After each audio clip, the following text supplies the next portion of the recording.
Typhoon Sambba hits Guangdong, flooding streets into rivers. China's retail home appliance giant closed all stores in Guangdong, analysis, hollowing out by the CCP system. Country Garden faces debt default, blast radius 40 times that of Evergrande. Shimao Group in peril, boss forced to sell Australian cattle ranch. Multiple country leaders exit Belt and Road, intensifying Sino-Western confrontation. Why did she promote Belt and Road upon taking office? It's all covered in today's China Truths. Typhoon Sambba hits Guangdong, flooding streets into rivers. Floods continue to strike China. On October 19, the Emergency Management Department of Guangdong Province reported that the 16th typhoon of the year, Sanba, made landfall along the coast of Dongfang City in Hainan Province around 9 a.m. The maximum wind force near the center reached level 8. Due to Typhoon Samba's impact, Zhanjiang and Guangdong experienced heavy rainfall on October 19. This intense rainfall transformed several road sections into waterways. Videos captured numerous vehicles submerged, and the challenges faced by delivery personnel navigating waist-deep floodwaters. Online videos also depicted some pedestrians seeking refuge on elevated platforms or in shallower areas while awaiting rescue. Notably, the flow of water in underground parking lots was swift. The heavy rain prompted internet users to comment that Zhanjiang is becoming the Venice of the East. Furthermore, the construction of sub-projects for water ecological management in the central urban area adversely impacted various roads, potentially leading to instability and subsidence. Alongside this, several mountainous and waterside tourist areas in Sanya City, situated in the southern part of Hainan Island, had to temporarily suspend their operations starting on the 18th. The Sanya Maritime Bureau prohibited the sailing of all tourist vessels, yachts, and ferries under its jurisdiction. It is expected that these heavy rainfall episodes will persist until the 21st in these areas. China's retail home appliance giant closed all stores in Guangdong, analysis, hollowing out by the CCP system. The economic downturn on the mainland has gradually begun to extend its negative impact to various sectors of society. Most recently, China's major home appliance retailer, Gome Electric, has closed several of its stores in Guangdong, amid speculations that this retail giant is encountering challenges in repaying its debts. An employee of the company revealed that Gome Electric had been withholding employees' salaries since the first half of this year. Additionally, they faced a lawsuit from the property management for failing to pay property fees. Regarding this issue, Mr. David Huang, an American economist, provided insights into Gome Electric's operational difficulties, attributing them to the overcapacity in China's home appliance manufacturing sector and the intense competition within the market. Historically, exports of white goods to Europe and the United States were a significant source of profit. However, recent challenges, such as American tariffs, resulted in a substantial decline in sales. Factors like live streaming sales, counterfeit products, and intense price competition at the expense of quality have made the market highly competitive, leading to cost-cutting practices instead of focusing on product innovation and quality improvement. However, according to Mr. Huang, the root cause of this current problem in China lies in the economic system of the Chinese Communist Party, CCP. He noted that Beijing's approach revolves around regarding state-owned enterprises as the core and distinctive feature of their economic model. During economic downturns, they rely on private enterprises to inject vitality. However, when private enterprises become too large and powerful, the Chinese government prefers to transform their business earnings into state-owned assets, emphasizing state ownership as the primary economic entity. Another macroeconomist in Taiwan, Mr. Wu Jialong, elaborated on the situation. He pointed out that after government employees faced salary cuts and bonus reclamation, it was now the turn of large private enterprises to encounter financial challenges. This reflects the transition of China's overall economy towards a debt-based model. In this model, economic efficiency is lacking, and top management tends to deplete corporate assets. Even when a company isn't performing well, they are pressured to distribute dividends and profits. This practice often involves bribery and cultivating relationships with influential political figures, referred to as political costs. Therefore, according to Mr. Wu, under the CCP system, the hollowing out of GOM Electric is an inevitable outcome. But it's not just GOM Electric. Regardless of private enterprises, industries, and scale, you will eventually follow this path as well. The larger the scale, the more you need political support to protect you, and the more likely you are to be hollowed out. Country Garden faces debt default, blast radius 40 times that of Evergrande. Shimao Group in peril, boss forced to sell Australian cattle ranch. In recent days, the Chinese real estate market has heated up due to Country Garden, the Chinese real estate giant, failing to meet the grace period for paying the interest on a $150 million bond. This marks the company's first ever default. Some experts suggest that the repercussions of Country Garden's default could be more than 40 times greater than that of Evergrande. As per reported by Reuters, Country Garden has not yet responded directly to whether it has defaulted on its debt. However, it reaffirms its expectation that it won't be able to meet its payment obligations for all of its overseas debt. The company hopes to find a comprehensive solution to this situation. As previously reported, on October 10, Country Garden announced that, as of that date, it hadn't made a principal payment of 470 million Hong Kong dollars, approximately $60 million, under a specific debt.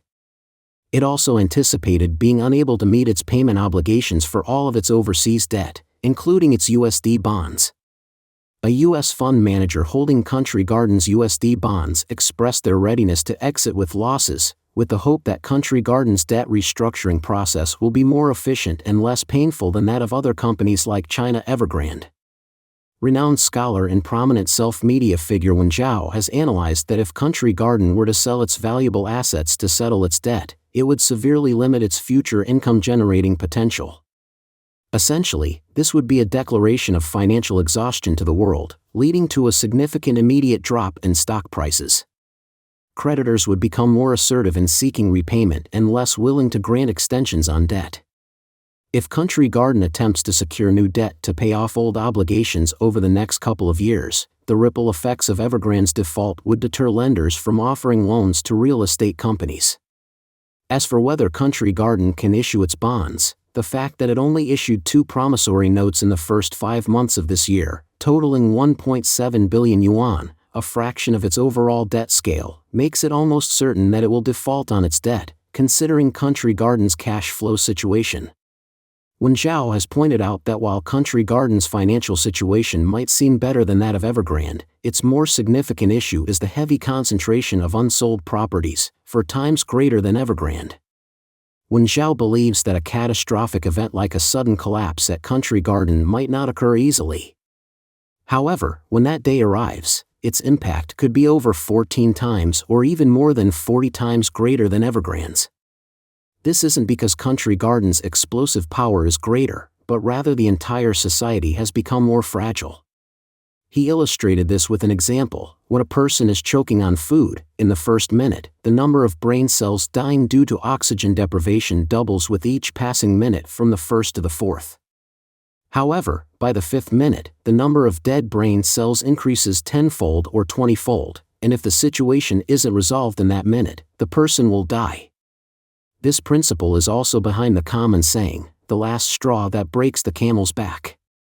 In September, following the arrest of China Evergrande Group's chairman Su Jiayin, there were reports that Country Garden's founder, Yang Guoqiang, and chairwoman Yang Huiyan left China.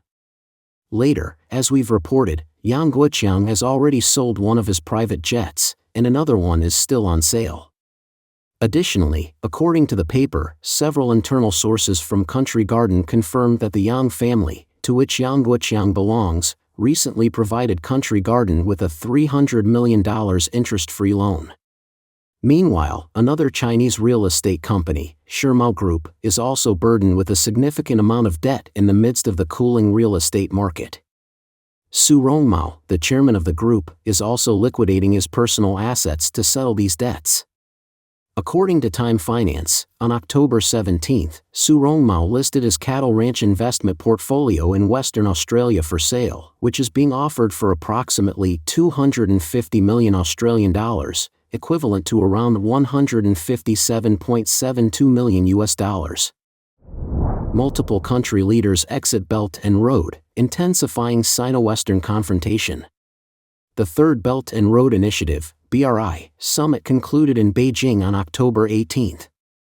Despite the CCP's official claim that it was the most important foreign diplomacy event of the year, the summit was significantly scaled down compared to previous editions. First, this is the time that the number of foreign heads of state in attendance is the lowest in history. According to officially released data from the Chinese Communist Party, just over 20 countries' leaders or heads of government attended, marking a significant decrease compared to the previous two editions. Meanwhile, the first summit in May 2017 had 29 foreign leaders in attendance, while the second summit in April 2019 featured 38 foreign leaders. In contrast, the number of foreign heads of state attending this year's summit is almost half that of the previous edition.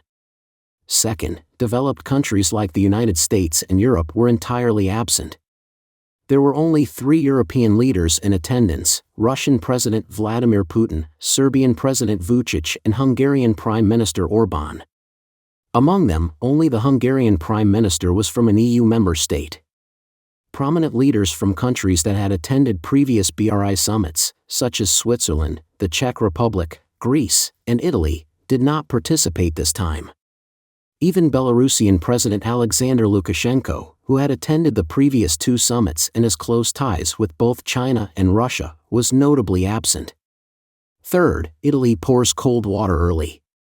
The Belt and Road Initiative, proposed by Chinese leader Xi Jinping in 2013, saw Italy signing on to it in 2019, and became the sole country among the Group of 7, G7, nations to embrace this initiative.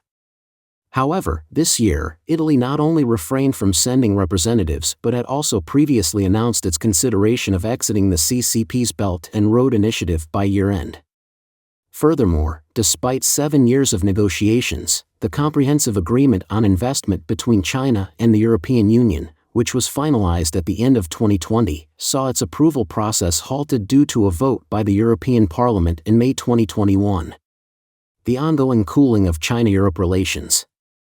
From the freezing of the Comprehensive Agreement on Investment between China and the European Union to the majority of European countries being absent from this year's Beijing Belt and Road Summit, it signifies the ongoing cooling of China-Europe relations. Experts suggest that the considerable reduction in scale of the Chinese Communist Party's Belt and Road Initiative objectively reflects the significant changes unfolding in today's international landscape, with the intensification of the standoff between the CCP and Western nations. On the 18th, Mr. Guo Jun, the editor-in-chief of the Epoch Times, mentioned in the Elite Forum that the Belt and Road Initiative is a part of the Chinese Communist Party's grand political strategy. While there are economic considerations, its primary focus is political interests. He emphasized that through the Belt and Road Initiative, the Chinese Communist Party's objectives in the Middle East are aimed at undermining the existing order established by the United States. As a result, taking positions against Israel, supporting Hamas, backing Syria, and siding with Iran are deliberate choices by the Chinese Communist Party. Why did she promote Belt and Road upon taking office? As the question in the title "Why did she promote Belt and Road upon taking office?" suggests, let's delve a bit deeper into the true motivations behind Xi Jinping's plan. Xi Jinping introduced the Belt and Road Initiative himself shortly after taking office a decade ago, positioning it as a national strategy. According to a recent white paper released by the CCP, as of June this year, 152 countries have signed cooperation agreements with the CCP under the Belt and Road Initiative, and trade with China has grown to $2 trillion. The Chinese Communist Party has invested in more than 3,000 projects in these countries, with many of them involving local ports, railways, bridges, and industrial zones. Now, as the Belt and Road Initiative marks its 10th year, for some countries deeply involved in it, the initiative is seen as a debt trap set by the CCP, with Sri Lanka serving as a typical example. Taiwanese economists stated that when Xi Jinping first came to power, he pursued the so-called Chinese Dream, which included the promise to bring Taiwan back under Chinese control. Therefore, he sought to secure a land-based energy supply, which led to the Belt and Road Initiative. Mr. Wu believes that the ultimate goal of the Belt and Road is to target Taiwan. The Chinese Communist Party needs to secure a steady supply of oil because warfare requires petroleum, and the primary concern for the CCP in an attack on Taiwan is to ensure a continuous energy supply. Political commentator Tang Jingyuan stated that the core of the Belt and Road Initiative is a global domination framework led by Xi Jinping, aiming to expand the Chinese Communist Party's global influence. Through the Belt and Road, the party seeks to penetrate participating countries, drive economic expansion, and employ economic aggression via debt traps to extend its sway over political and ideological realms. This enables the Chinese regime to gain control over countries, particularly weaker, poorer, and smaller ones, and ultimately establish its sphere of influence through the connectivity offered by the Belt and Road. Mr. Tang expressed that the fundamental reason Xi Jinping was eager to launch the Belt and Road Initiative after coming to power is that the regime utilizes both economic and political coercion to maintain its sphere of influence. This is the essential tool and foundation for the Chinese Communist Party to achieve Xi's vision of a community of common destiny for humanity, the revival of the red political power, and the realization of his so-called Chinese dream of the century. The Belt and Road Initiative is a failure. Recent years have seen a slowdown in the funding attracted by the Belt and Road Initiative, with a decrease of about 40% in overall activities from participating countries since the peak in 2018. Mr. Tang has pointed out that when viewed from the perspective of so-called economic cooperation, the BRI is, in truth, a resounding failure. Apart from the issue of debt traps, there has not been a single instance of successful bilateral cooperation or a mutually beneficial case. Bloomberg reported that an unnamed Chinese Communist Party official, mindful of the situation, acknowledged that the BRI is now largely defunct. It has been impacted by the dual challenges of the COVID-19 pandemic and economic troubles in China. A senior U.S. official, preferring to remain anonymous, also indicated that the United States assesses that the BRI is facing considerable challenges. Beijing's capacity to provide loans has dwindled, and the pressure to recover the substantial loans it has already extended is mounting. Currently, Beijing is facing accusations of being an irresponsible lender due to causing participating countries to accumulate unmanageable debt, and the deteriorating U.S.-China relationship has made the Belt and Road Initiative even more controversial. Don't forget to comment in the section below to share your opinions on today's topic with us. If you find the information helpful, please share this video with a friend to watch together. This will be a great source of motivation for our team to produce more and more quality and reliable videos. And also don't forget to like and subscribe to see more interesting topics from China Truths. Thank you for tuning in.